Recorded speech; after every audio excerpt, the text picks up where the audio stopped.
What purpose does the member from Nebraska rise? Madam Chair, I have an amendment at the desk, and I ask Clerk will unanimous. read, without objection, the reading of the amendment is dispensed with. The member from Nebraska is recognized for 5 minutes on the amendment. Thank you, Madam Chair, and per your advice, I'll try to speed this along. The committee is very much aware of what has happened to Offutt Air Force Base, hit by a 500-year flood. The base went a third underwater. Pretty severe situation. When I went to, and I want to commend Chair Visklosky, because when I went to him to try to talk about some of the dynamics here, he just looked at me and said, "We're here to help." Ranking Member Calvert was intimately familiar with the problem, was very pleased we were working with the chair. So thank you all for the deep cooperation here. What the amendment does is it basically moves $241 million to help us an infrastructure situation that we have. Offutt Air Force Base is the home to the RC-135 reconnaissance aircraft. It does electronic surveillance around the world. It helps save lives. It's not the most glamorous aircraft. It has a yoke, not a stick, as Congressman Stewart has said, but nonetheless, it is a critical part of our nation's infrastructure. The flood damaged the flight simulators and the database linkages that are there. If we are able to replace those quickly with these funds, we actually may be acting in a fiscally prudent manner, even though we are spending money that is offset. Because right now, training has to take place in the actual aircraft, putting additional stress on very expensive infrastructure. So with that said, again, I'm grateful, Madam Chair, for the cooperative spirit that we have, and I move the amendment. Mr. Price, who is a co-sponsor of the amendment, is recognized. Thank you, Madam Chairman. I rise in support of my colleague's amendment. I want to thank, as he did, members of the leadership on both sides for their cooperation in bringing this forward. North Carolina has a special reason to support this initiative. Our Marine Corps installations particularly have suffered a great deal of damage in recent years, most particularly with Hurricane Florence.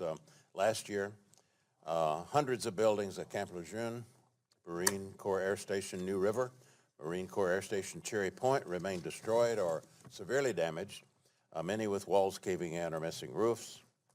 The current state of these installations harm the readiness of our Marine Corps, with over 1/3 of our active duty members stationed there. So the state of these installations brings up the importance of including them fully in our disaster recovery, but also bringing disaster recovery as a whole forward.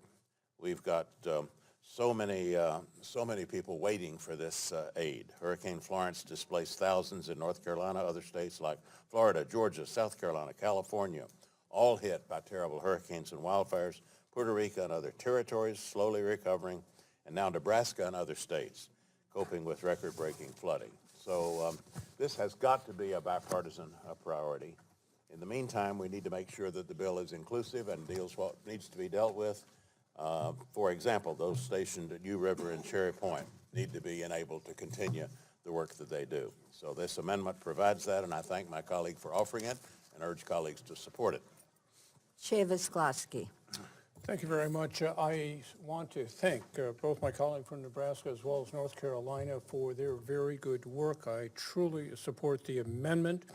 I must say I find it extremely unfortunate that the administration has refused to submit any supplemental funding request to address the needs of storm-damaged facilities at Offutt or elsewhere.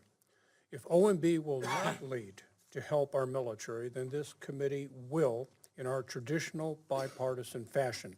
I would also happily point out that the gentleman found an appropriate offset for their monies. So again, I strongly support their amendment and thank them for their hard and good work. The gentleman's amendment, as the gentleman has described, this funding would support replacement of mission-critical equipment. The funding needed arose early this year. We're trying to address this requirement in tandem, and I agree with the chairman, on an emergency supplemental bill. We need to get this done, and they've been working their way through the House and the Senate hopefully soon. So with that, in the interim, I support the gentleman's amendment and would urge its passage. If there is no further debate, the member from Nebraska is recognized on the amendment for 1 minute to close. Again, Madam Chair, thank you for the extraordinary cooperation of the entire committee, and particularly Mr. Price for his partnership in this regard. I move the amendment. The question is on the amendment offered by the member from Nebraska. All those in favor say aye. Aye. Those opposed say no. The ayes have it. Congratulations. The amendment is adopted.